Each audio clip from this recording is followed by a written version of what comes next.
భారతదేశ చరిత్రలో ఏకైక జగనే. స్వతంత్రం వచ్చిన దగ్గర నుంచి నిన్నటి దాకా 12 ఏంటి, ఒక జగన్ 5 సంవత్సరాల కాలంలో 17 మెడికల్ కాలేజీలు. అది కూడా ఎక్కడ తెలుసా? కరోనా కష్టంలో ఉన్నప్పుడు 17 శంకుస్థాపన చేస్తే 7 కాలేజీలో ఆల్రెడీ 1వ సంవత్సరం, 2వ సంవత్సరం, 3వ సంవత్సరం పిల్లలు వైద్య విద్య అభ్యసిస్తా ఉన్నారు. అంటే మన పేద పిల్లలు. ఈ రోజు నేను అడుగుతా మా చంద్రబాబు నాయుడు, ఏవయ్య చంద్రబాబు నాయుడు, నీ మంత్రులు మాట్లాడుతూ ఉన్నారు పీపీపీ అంటే ప్రైవేట్ పరం కాదు. పీపీపీ అంటే అర్థం తెలుసా? అసలు ఈ మంత్రులకి పీపీపీ అంటే అర్థం తెలుసా?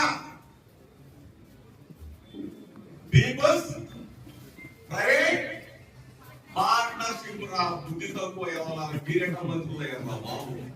పీపుల్స్ ప్రైవేట్ పార్ట్నర్షిప్ అంటే ఇంత దిగజారిపోయి మేము అమ్మట్లేదు.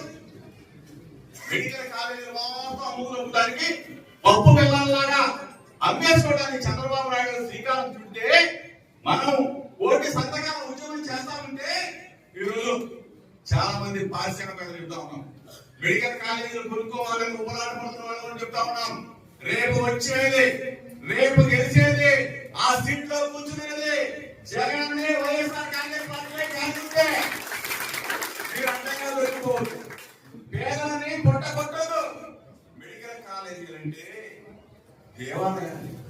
ఈరోజు ఆరోగ్యశ్రీ ఆ దేవుడు ఎవరున్నాడో తెలియదు కానీ భారతదేశ చరిత్రలో ఏ రాష్ట్రంలో ఏ ముఖ్యమంత్రి కూడా పేద ప్రజలు కార్పొరేట్ హాస్పిటల్కి వెళ్ళి ఇదిగో మా దేవుడు డాక్టర్ వైఎస్ రాజశేఖర రెడ్డి గారు ఆరోగ్యశ్రీ కాల్పించాడు, నాకు గుండె జబ్బు ఉంది చూడని చెప్పేసి బాగా ఆపరేషన్ చేయించుకునే అవకాశం ఇచ్చింది ఆ దేవుడు రాజశేఖర రెడ్డి గారు. అటువంటి మహానీయుడు పెట్టిన ఆరోగ్యశ్రీకి కూడా దిక్కు లేకుండా పోయింది చంద్రబాబు నాయుడు ప్రభుత్వం. అసలు నెట్వర్క్ హాస్పిటల్కి డబ్బులు కడుతున్నా చంద్రబాబు నాయుడు. ఈ రోజు కొన్ని వేల మంది పేషెంట్లు చనిపోతా ఉంటే, మగ్గిపోతా ఉంటే వాళ్ళకి హాస్పిటల్లో ఫీజులు కట్టలేని పరిస్థితుల్లో హాస్పిటల్కి ఫీజులు చెల్లించలేని పరిస్థితుల్లో ఈ ప్రభుత్వం ఉంది. ఈ రోజు ఈ చంద్రబాబు నాయుడు అంటున్నాడు, నేను అక్కడైతే ఫీజులు కట్టను, కార్పొరేట్ హాస్పిటల్కి ఫీజులు కట్టను, నేను చేసేదల్లా ఒకటే ఆ మందులకు మాత్రం డబ్బులు కట్టలేను